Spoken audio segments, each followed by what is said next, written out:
Welcome to the Determined Truth Podcast. Want the truth? You can't handle the truth. Where we aim to explore questions of truth, the scriptures, and what it means for the church today. Here are your hosts, Rob Dalrymple and Vinnie Angelo. Hey everyone, welcome in. We are in part 4 on our series in 2 Corinthians as we continue to look at things like church health, leadership. Today we're diving into a little eschatology, I think. Not in the typical kind of, we're going to have charts.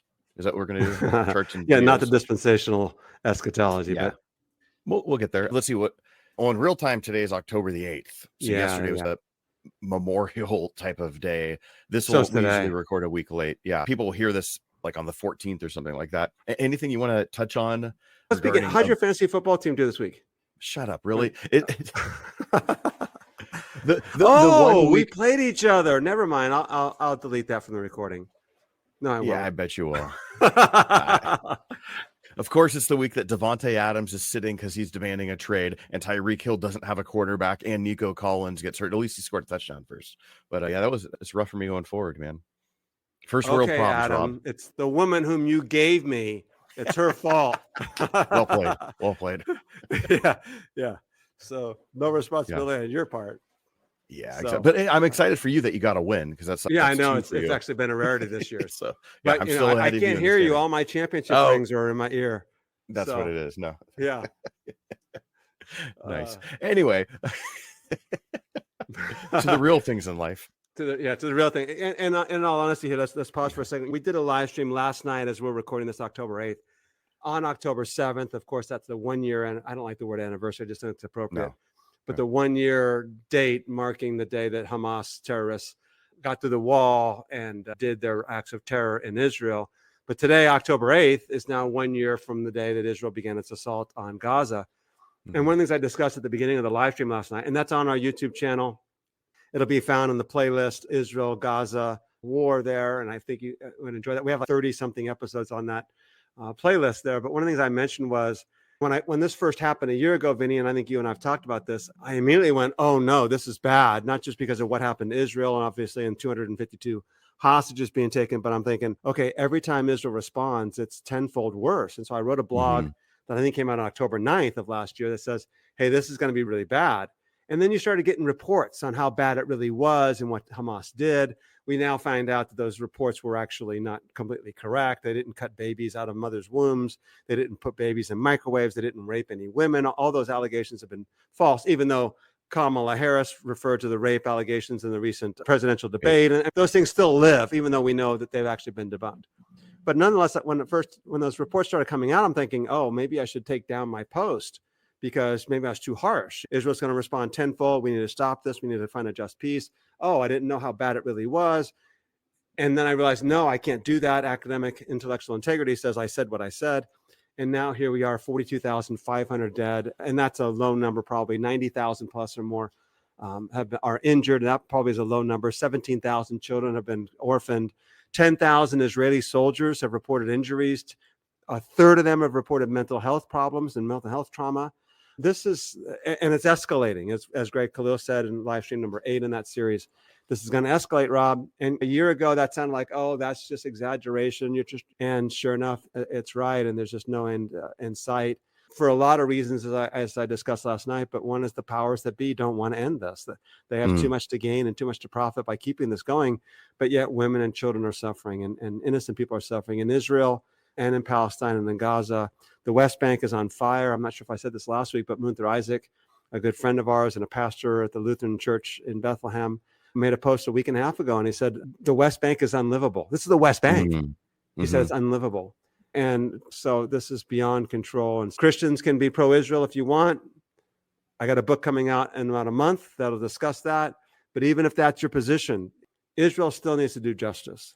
And the people that are suffering, we need to weep with them, those who weep, and mourn with those who mourn. It's been a tough couple of days in our reality. Yep. And we had as the church, if you're hearing this, you're living in Idaho or so just wherever you're listening to this podcast. New Zealand. New Zealand, yes. New Zealand, yeah. And we have hello, mate. Yeah. Okay, sorry, we did that one last week. Didn't work. Very good, very good. This is that's happening worlds away. We watch these things, they're in languages that we don't understand. So we even hear clips of people on the ground. And it's very easy to dehumanize people just because it seems fake. It seems like a movie. Just the visuals that you see, this doesn't reflect anything in where we might live in Western culture. What can I do as just some rando person? What should I be doing as just a Christian living wherever? Call your congressperson in the United States. Call your congressperson. If you live in New Zealand, wherever, call your governmental officials. It is making a difference because Congress is convinced it's a bipartisan issue that they get reelected if they're pro-Israel. Obviously, a lot of lobby money comes in to do that. I wrote some blogs on that in end of June and the beginning of August. There's two different issues that happen there. But if they start hearing from constituents that, hey, this matters, then that will make a change. And then speak up in our churches carefully. Yeah. Speak up by saying, what about the innocent people who are suffering? Are we not supposed to weep with those who weep? Should we be advocates of war? Just things like that. But don't be confrontational because it's not going to go well. Yeah. They've dug their heels in on this. The live stream I did last night, Vinnie, one of the comments was End Times Generation, I think was the person's name. And then a series of Israeli flags. Okay. So at the very end, I said, hey, listen, I'll discuss your eschatology. We did that on a number of live streams. I've got a book coming out, and I've done this with these brothers of mine and understanding the New Testament and the end times. Okay, that is what it is. And even if you are pro-Israel, that's fine. But Israel still needs to do justice. Israel still needs to be held accountable. And that's the problem. When we hold to a view that says one side's the good guys, one side's the bad guys, we don't critique the bad guys. We don't critique the good guys. We don't self-critique. We don't think maybe I'm guilty, maybe I'm culpable, maybe I'm wrong here too. We just think about what the other person did and why they're worthy of this. And that is not the way of Christ. It's just not. I'm preaching again, but sorry. And let me ask you though, because you go back to saying have these conversations in the church. I don't think you can have a separation between ethics and politics, but they're not always the same thing, because politics often involves the policy and ethics are like the motive and the reason behind it, how it affects people. And so those are, it is two sides of the coin, but it is the same coin. When we're having this conversation, should we be arguing the political side of things, or would you be encouraging people to argue the ethics of it? I would simply say, if someone is in a church or a Bible study and they're talking about Israel as God's chosen people, how we need to protect Israel at all times, don't have that conversation, but just simply say, but what about the innocent people who are suffering on all sides? Don't make it the other side, but what about the innocent people on all sides? Should we be advocating for peace and justice? Did not Jesus say, blessed are the peacemakers? Just make it positive and simply start to get them to think beyond the narrative, the fine narrative that they have, and expand their horizon. If you try to go any further than that, it's probably just going to blow up and you're going to get nowhere at all.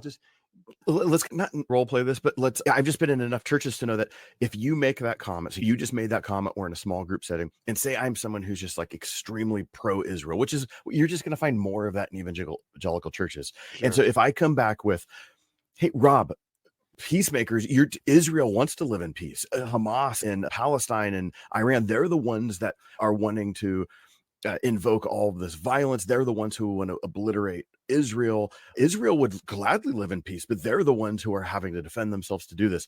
I've turned it into the political. There's the ethics there too on that side of things, but that often becomes the standard soundbite. How do you continue to invoke peace on all sides when someone's made that sort of claim? Okay, so the first thing that you have to do is have wisdom here to discern whether this is going to be a profitable conversation or not. Is the person really willing to engage, really willing to listen, or should I just leave it where I left it with, we are called to be peacemakers. We are called to advocate for peace. We are called, blessed are those who mourn. As Paul says, weep with those who weep, and just leave it at that. There are innocent people on all sides, and go there.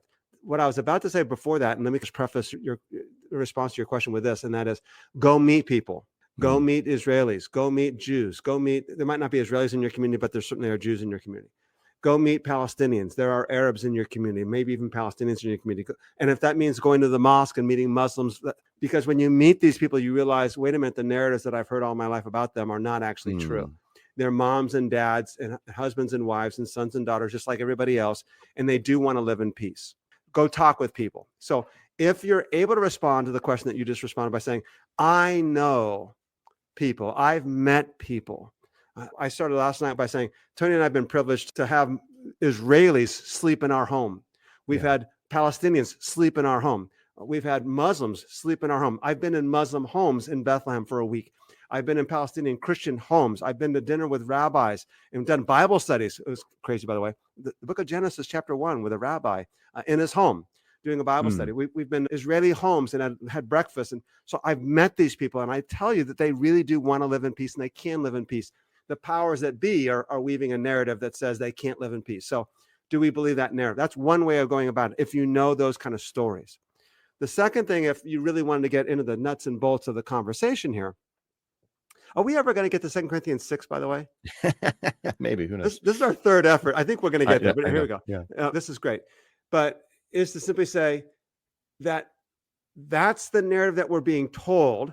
Hamas wants to destroy Israel, and they do want to destroy Israel. But the question becomes, do they want to destroy Israel because of the oppression that they're experiencing? In other words, if you change their conditions, would they change their policy? And they've actually indicated that they would be willing to change their policy. So it's one of these catch-22s. Israel has a heavy thumb on Gaza because they think if we don't, then they're going to explode and try to annihilate us. But that heavy thumb caused them to explode and try to annihilate us. But then they try to annihilate us, and it proves that we need to have a heavy thumb on them because they're trying to annihilate us. But maybe if both sides stopped and withdrew from the violence, and it can happen, by the way, all that has to happen is the United States says, we're not going to support you with any more weapons unless we at least go to the negotiating table. And every time they've gone to the negotiating table, that's one of the other arguments, they go to the negotiating table and the Palestinians walk away every time, because the issue, the deal every time is Israel and the United States making the deal and enforcing and imposing it on the Palestinians, knowing that the Palestinians won't accept that deal.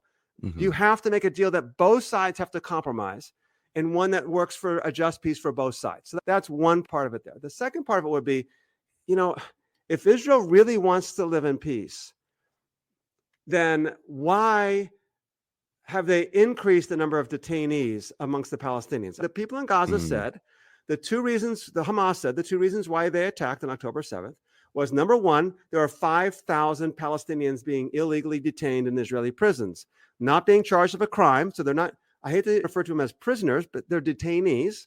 And we now know reports are coming out that they're being tortured and abused because retribution for October 7th, it's been really bad. It's unbelievable what's going on with these Palestinians. But they said it's because of those 5,000 detainees. There are now 10,000 detainees. So if that's the reason why we did this, and now you've arrested even more, and now you're torturing them and sexually abusing them, and we did a live stream on Christian Forum in Israel Palestine. You can get that on my YouTube page or the Christian Forum in Israel Palestine YouTube page, with Munthra Mira, and he was a Palestinian peace activist, just a good man. And he told his story about it's not for children, about the molestation and rape that he experienced in an Israeli prison. Okay, so that's one. The second thing, and more significantly, is why has Israel increased the rate of expansion of the settlements?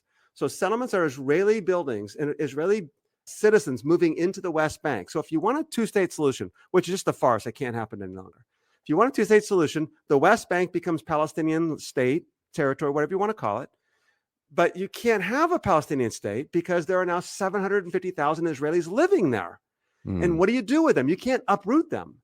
And so if you have the state, then you have to leave them there. How do you do that? And not only that, but the Israeli settlements cut through the Palestinian so that you can't go from one Palestinian village to another Palestinian village because the settlements and the highways are in the way.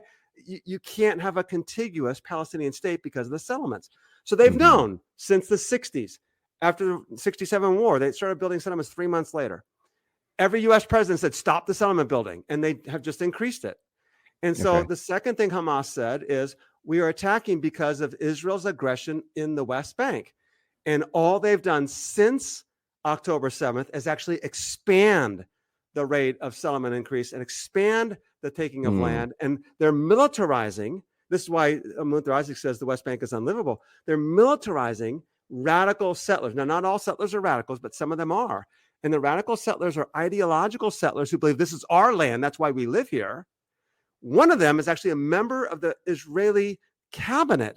So when Netanyahu formed his cabinet, the only way he could get a coalition government is to agree to let two really significant radical extremists into his cabinet. One of them is a member, his name's Itamar Ben-Gvir, and he's the minister of security. He's like the head of the FBI or Homeland Security. That's his job in the cabinet. He is a member of the Kahanas Party, which was a terrorist organization by the United States government. although we removed it from the terrorist list. The Kahanist party has idolized and worshipped radical Israelis who committed acts of terror, including the killing of 29 Palestinians in a mosque in Hebron in 1994. The man who was a terrorist, the Israeli settler, went into the mosque in Hebron. Now, the mosque in Hebron, by the way, is where Abraham and Sarah, their tombs are. It's a very significant mosque for Israelis and for Palestinians. The synagogue, by the way, has windows so that you can see through into the mosque and see Abraham and Sarah's tombs. He went in there and killed 29 Muslims and injured like 100 more. Ben-Gvir had a portrait of him in his living room. And when he was being considered for the Israeli government members said, "You got to take that down." And he said, "Okay, I will."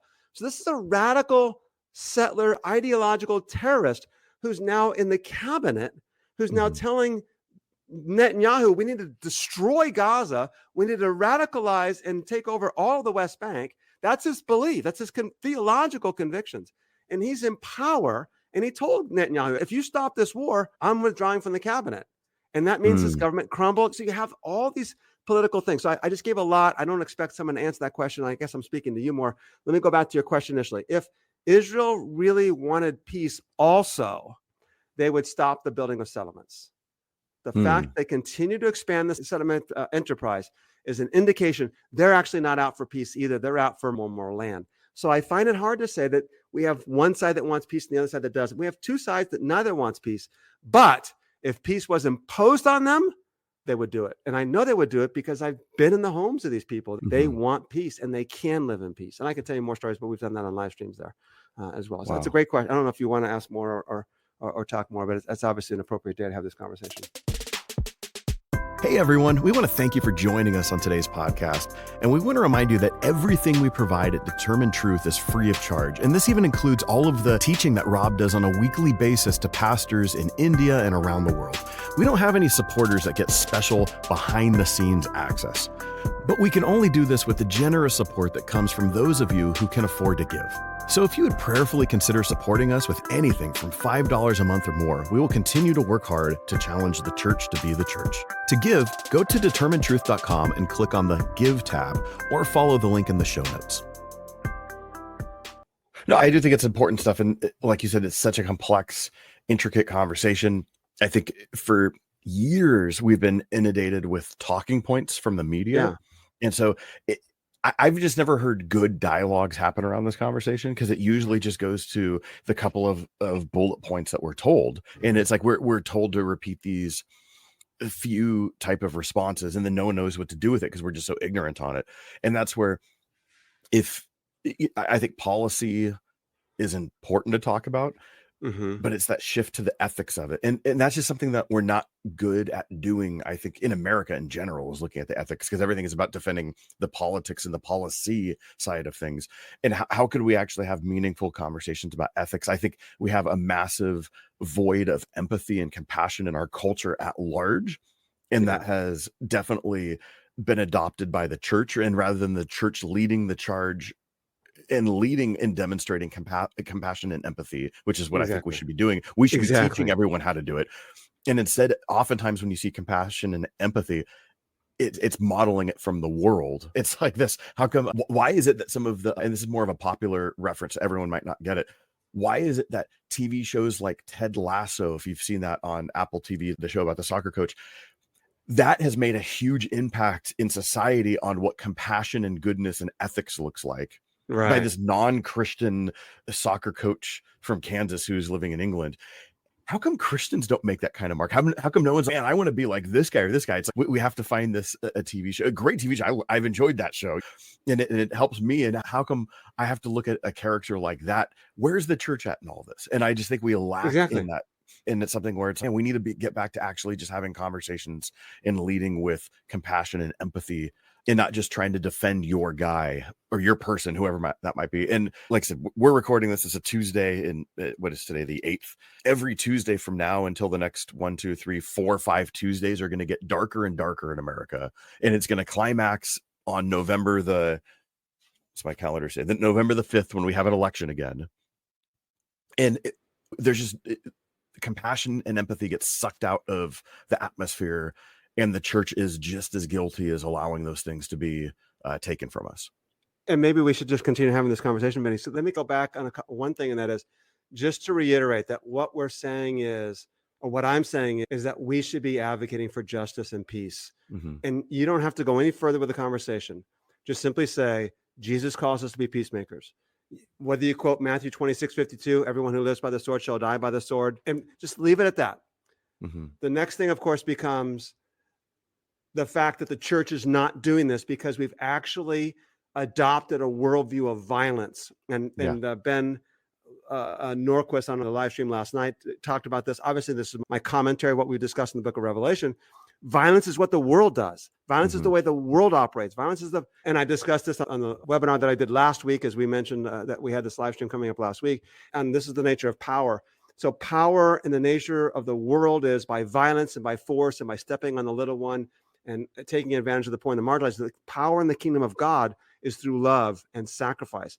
And what's so ironic about this, as we've discussed before, here I read a commentary, Revelation, a love story, and the response is, oh, it's about violence too. It's okay. First off, why did we go there?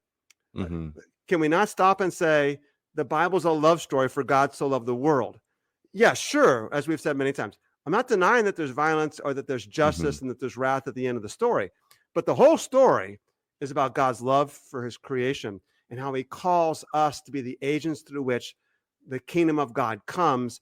And that kingdom of God's manifested by love. They'll know you are my disciples if you love one another. Mm-hmm. But yet we've adopted this ethic of violence and this ethic of saying, oh, the sign of the end times is violence and war and bloodshed and famine. And we've attributed to God what's actually the result of what the world's doing. It's tremendously ironic. Now, as far as your comment, like we don't model the civil discourse, part of that is we listen to who we want to listen to, and we listen to what we want to listen to. And we all do. You and I do this. We don't like to be uncomfortable. We don't like to give up our comfort. If I find out that, oh, that person's poverty might be alleviated by me giving up some of my comfort and wealth and power, I'm not sure I like that. I'm not sure I want to do that. And what am I going to do about that? But the other thing is, Christianity Today, as you and I are recording this, released an article yesterday, so October 7th, for those of you guys that are listening, obviously later on, in which they interviewed myself and several others. So myself and Bruce Fisk started a group 5 years ago to have conversations on Israel and Palestine and this whole conflict. And what we did is Bruce and I wrote up a white paper saying this is what we believe. We need to have good dialogue, loving dialogue across the aisle. We then went and contacted Darrell Bach of Dallas Theological Seminary and said, Darrell, we know we don't agree theologically, but here's what we want to do. We want to bring people across the aisle together, because if we're not having these conversations across the aisle, how are people going to listen to civil dialogue happening? Because guess what? People only listen to me, or people only listen to Darrell. We only listen to who we listen to. Echo chambers and confirmation bias. Yeah. What if we got together and now you heard both of us? And now you heard not only both of us, but both of us speaking across the aisle, loving one another. And Darrell was on one of our live streams on the Israel-Gaza playlist there to see how we disagree on the theological issues. But can we agree on the issues of justice and things of that nature? So Christianity did a big article on that group that we started 5 years ago. Darrell agreed. He started getting people that were, you might say, Christian Zionists together. Bruce and I started getting people that were like non-Christian Zionists. I don't like saying, by the way, you're either pro-Israel or you're pro-Palestinian. I don't think that's right.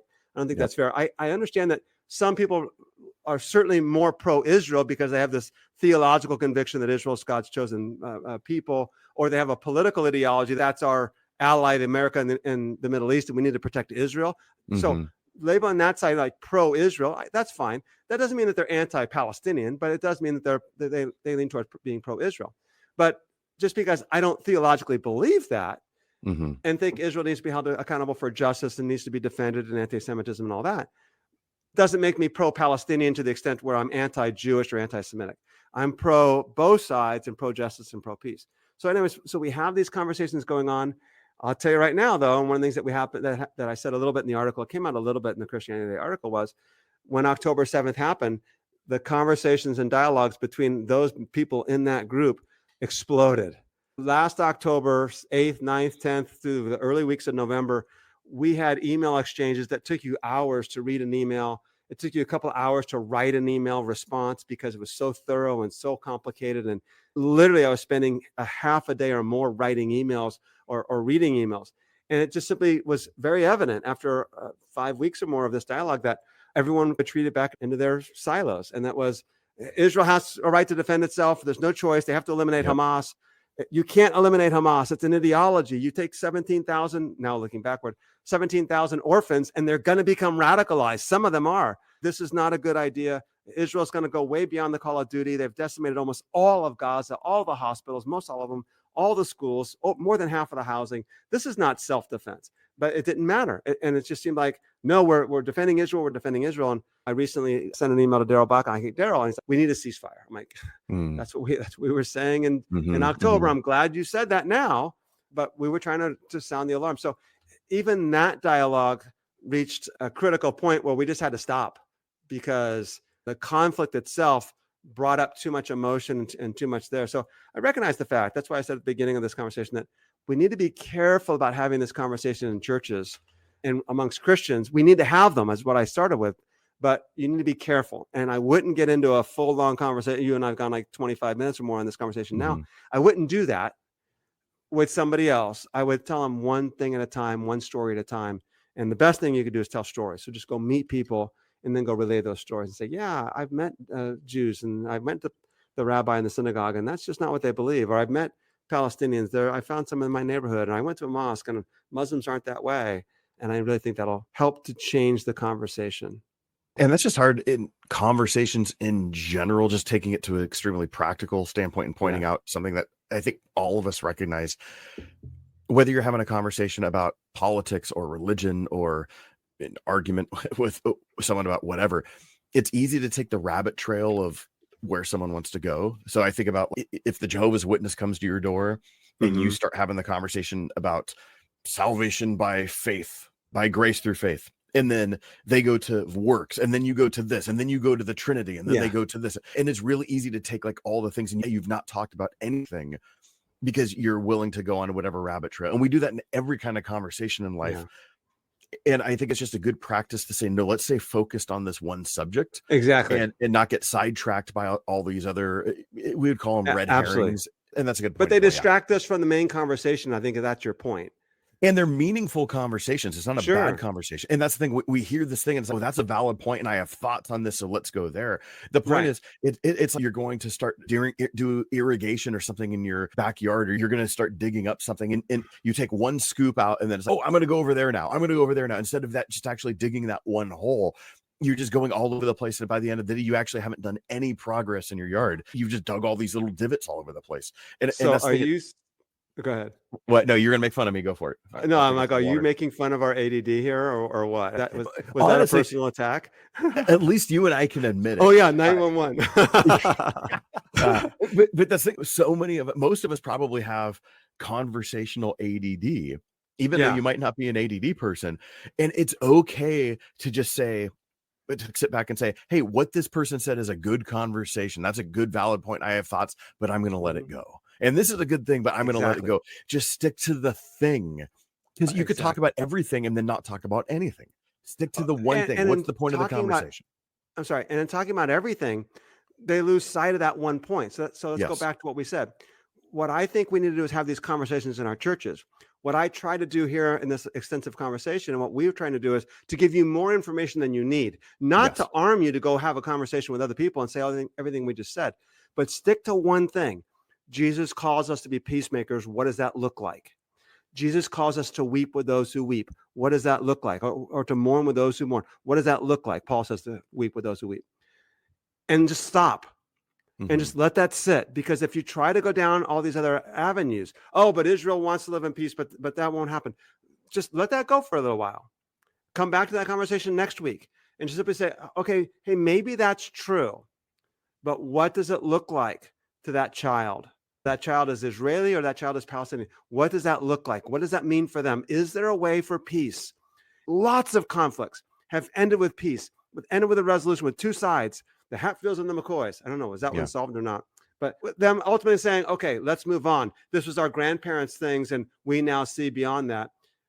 And I just stay there and let it go, because if you try to chase all those rabbit holes, you probably won't be effective. Instead, point them to information like our website, our blogs, our podcasts. Let them do more research. Hey, did you watch that live stream? Did you watch that video? What are your thoughts on that? Oh, yeah, I thought it was really biased. Okay, great. But what about this one part that talked about this? And just, we don't have to answer every single objection to win the convert, so to speak. I'm just thinking of all the practical conversations. Like, I'm just trying to bring those things into this. Right? Yeah, great. It's interesting to pick your brain on this. So oftentimes I'm going to use a paint with a broad brush here. And as someone who is politically homeless, I don't feel like I align anywhere. I feel like I could bring out stereotypes because I'm not defending or knocking on anyone. I'm not anywhere on Vinny, all Christians are. There you go. Exactly. Oh, never mind. Sorry. But oftentimes the stereotype is that on the left, you're more influenced by your feelings on something. And then on that far right side of things, it's even that mantra that many, especially like libertarian type folks, will say, facts don't care about your feelings. It's no, we make decisions because we're informed based on facts. And so it's that spectrum of the left is more feelings based, the right is more based on information. A lot of what we're talking about, what you're saying is, hey, tell stories, talk about the having compassion for the person. How do you think they're feeling when the mom is feeling when she's seeing her head blown up and she's dealing with this? When someone comes back with the hate, but the fact is this. How do we have the conversation of feelings and actual reality of compassion when there's this, but there's a fact thing behind it? Is it a binary of facts versus feelings, or what are we talking about when we're trying to empathize and you're trying to think of the people who are suffering? Does that make sense in that question? Yeah, I think so. It really goes back to what we discussed in the webinar last Wednesday night that David Crump and I did. Talking about the nature of the kingdom of God and the kingdoms of the world, and the fact that even the parable of the sower that we've discussed before, and I did a live stream on that as well, we believe what we want to believe too often that makes us comfortable, that justifies us as the good guys, them as the bad guys. And so we have these narratives that are deeply woven into our psyche. And so that's what we're up against. So what we have to do in a conversation is just go one step at a time. I'm not going to expect someone to come adopt my understanding of Israel-Palestinian conflict, because I've been doing this for 20 years. Many trips to the land and many conversations in Washington, D.C., and many conversations in Palestinian homes and in Israeli homes. So let's bring them on a journey one step at a time, just getting them to think a little bit about what does a Jesus ethic look like? What does a Jesus kingdom look like? And just get them to understand, if we can, the cognitive dissonance between the ethics and thinking of the world and its way of doing things, and the ethics and thinking of Jesus and what he's trying to tell us to do. It's about a cross-bearing love for the sake of the other. And somehow, even if I'm pro-Israel, even if I'm pro-Hamas, which I'm not, whatever it might be, we need to somehow find a way to weep with that Israeli who lost a young child at the festival October 7th of last year. We need to somehow weep with the 97 people that are still hostages and their families in Gaza. We need to weep with the 17,000 children that are now orphans and figure out, what are we going to do about that? That's what and just put ourselves there, and let's stop there and go, okay, now what do I do about this? And just simply saying one guy's side's good, one side's bad is just unbelievable. By the way, I think I mentioned this to you in a text message. So I wrote a post last week, which I actually cut and pasted and put it in my blog. And last week, as you and I record. So that would be the first week of October, 2024. And I put it in my blog that went live October 7th, 2024, which is yesterday for you and me. And so if you want to see the blog, it's in if you want to see the Facebook post, it's in my blog. And what I did is I showed a picture of Netanyahu, who had a map at the United Nations. He had two maps. One that said the axis of evil, something along those lines. Actually, he said curse. And it was black, Iran and Iraq and Syria, all painted in black. The second map had Egypt, Sudan, Saudi Arabia, and Israel. No West Bank or Gaza in Israel, all in the green, and it said curses.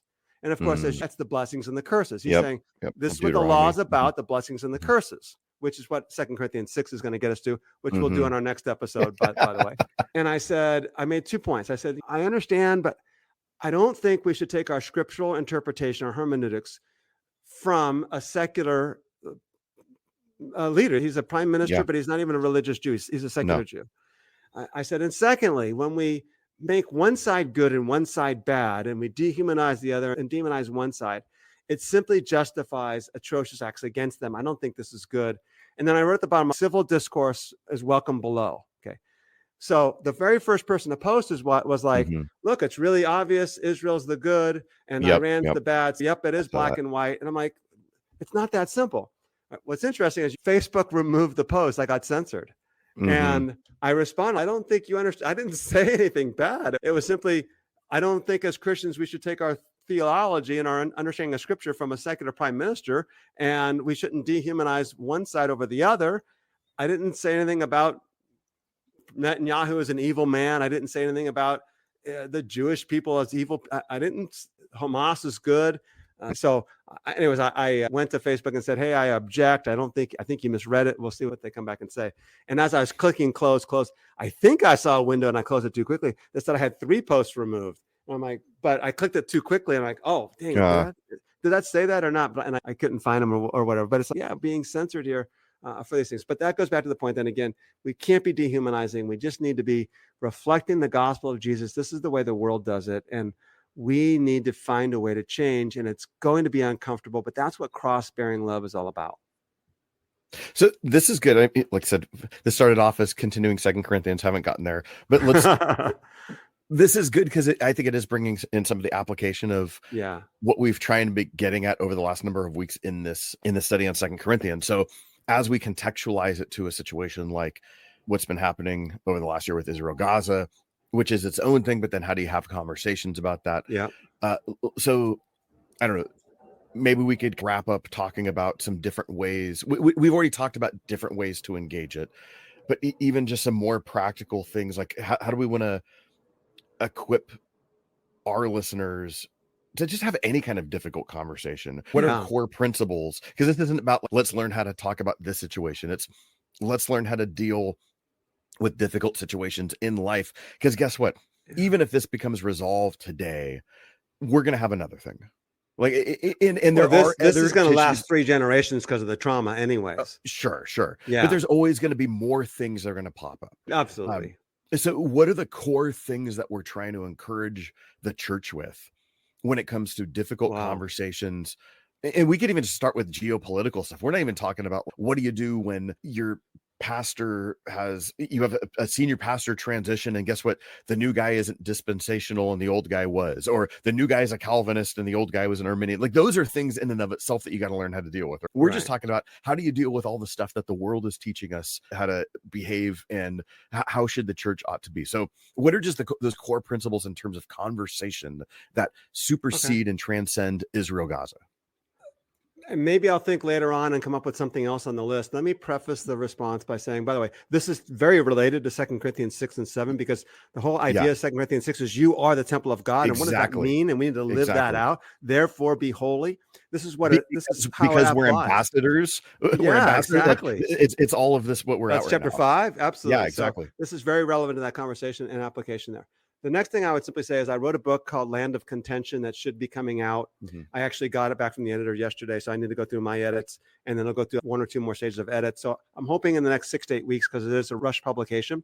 So depending on when you listen to this, that book might be available, called Land of Contention. And then there I talk about the theology of who the land belongs to, but I also talk about what the church should be doing in the present. How do we go about advocating for justice and peace and a just peace and a just solution there? So I recommend that.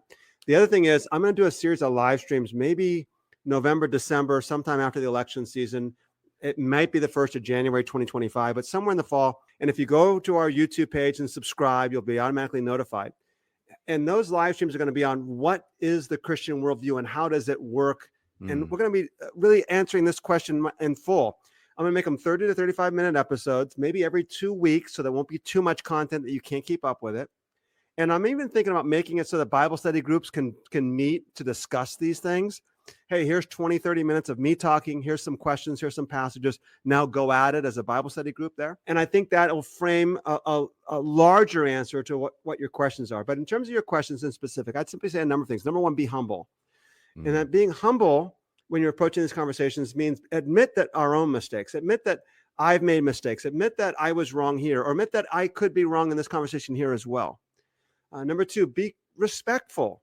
Just because they're adamantly Republican or adamantly Democrat or adamantly pro-Kamala or pro-Trump or what doesn't mean they're evil people that aren't willing to listen and change. They might be resistant, but maybe if we say it in love, they'll be willing to think and they'll be willing to process it. We once were that way, and God worked on our hearts as well. And pray for them. I guess that'd be number three. Like, pray for them, that God would open their hearts and soften their hearts as he's softening ours. And I say softening ours because it's a process. Yep.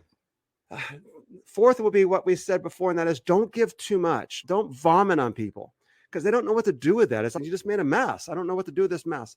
Give them one or two things to think about. And those one or two things to think about in this conversation are, hey, what does it mean? And what does it look like when Jesus said, blessed are the peacemakers? When Jesus said, blessed are those who mourn, and when Paul says, weep with those who weep? How does that look like in this situation here? And someone can go, oh, it means weeping with Israel because they're under oppression and everyone wants to annihilate them. Okay, great. I'm with you on that. But what about that mom and dad in Palestine? What about that mom and dad in Gaza? What about that mom and dad in Beirut? What about that? So you killed 50 Hezbollah leaders because pagers went off. But those pagers went off means that guy might have been driving his car when it went off, and he might have been picking up his kids from school.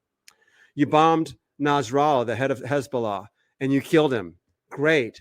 But they dropped 80,000 tons of bombs on a 5 square block area of condensed population. How many other people were killed there? What do we do with them? I don't even think I'd go that far. I'm just saying that to you, but let's leave that out there, get them to reflect. And then the next thing would be encourage them to go meet people, encourage them to go have conversations. That's where I would start. And then get informed yourself, ourselves on these issues, because I think this is exactly what the kingdom of God's about. It's not about getting yourself saved. Sure, that's part of the package. The way I like to that's not the end goal. That's not why God saved you. No, the way I like to refer to this is you look at the book of Exodus and the 2 chapters of the Israelites were doing what God said. They were being fruitful and multiplying and exceedingly greatly, and the land was full of them. That's, I think, Exodus 1 verse 7 maybe. And that's Genesis language. Be fruitful and multiply and fill the earth.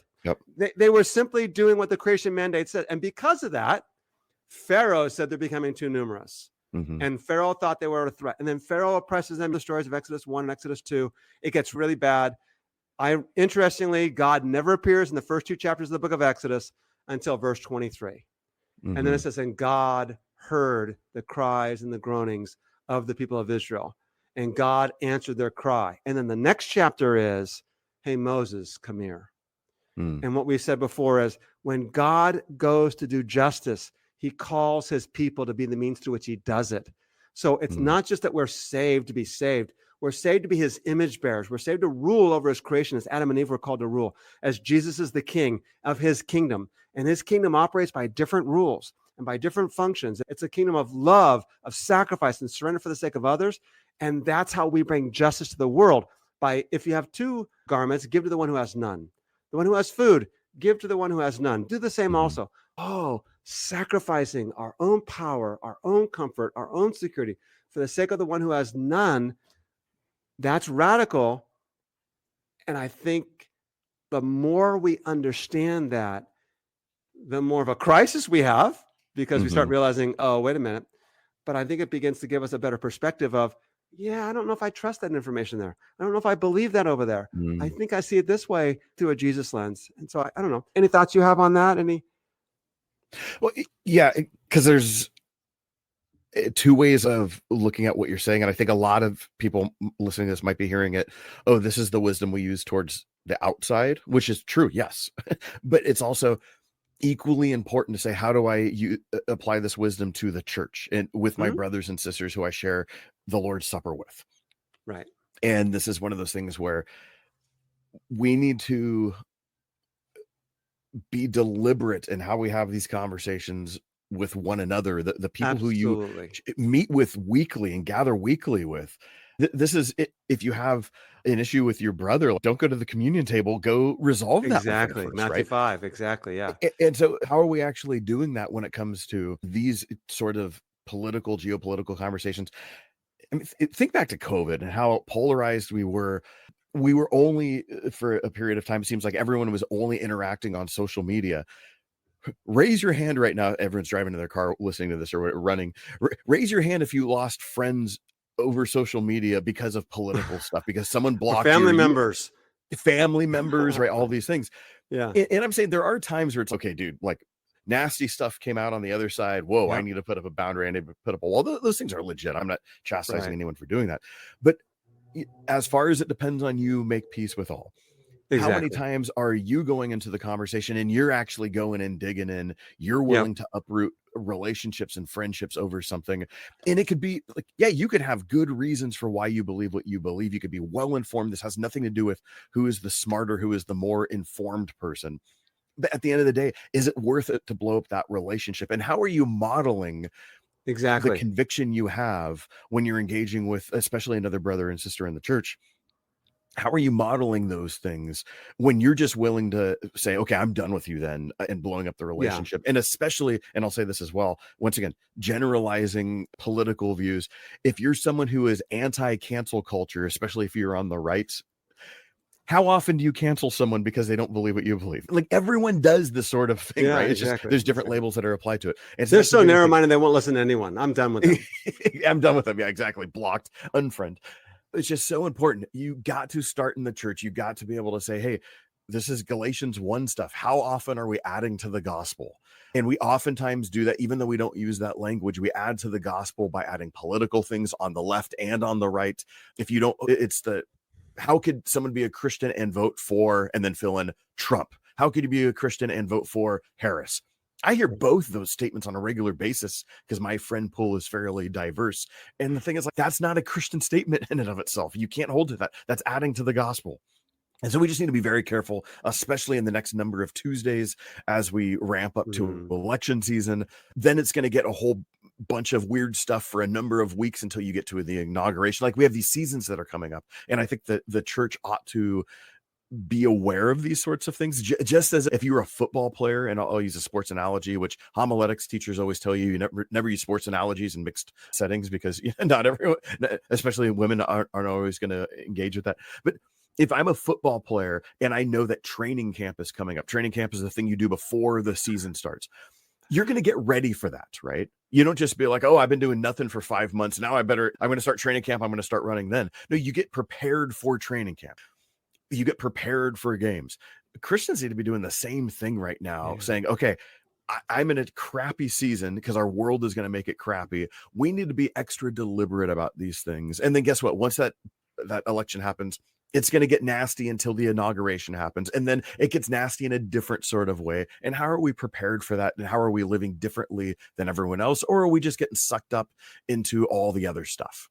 So anyway, I know I just said a whole bunch of stuff. But I would add two things to that here. Maybe we can finish up here in just a minute. And that one would be having these conversations in the church is the whole point. That's what I'm talking about.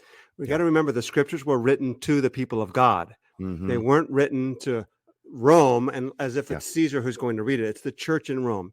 Our conversations are first and foremost to the church. Yes. The second thing is, doesn't it say a lot that we're actually fearful of having these conversations in the church?